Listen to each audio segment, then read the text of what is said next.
నొక్కానికి వచ్చి ఉన్నాడు. ఆ సుకార్ అనే గ్రామం ప్రియులారా, ఆ గ్రామం చివరికి వచ్చినప్పుడు అక్కడ యాకోబు బావి ఉన్నది ప్రియులారా.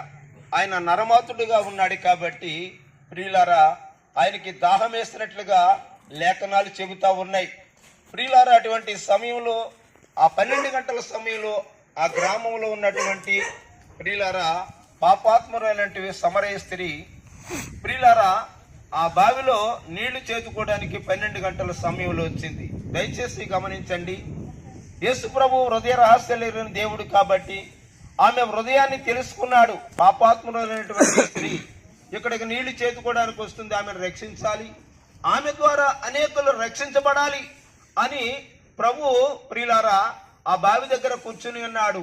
12 గంటల సమయంలో మనము ప్రియులారా జ్ఞాపకం చేసుకున్నట్లయితే ఏ ఒక్కరు కూడా ఉదయం నీళ్లు చేతుకుంటాము, సాయంత్రం నీళ్లు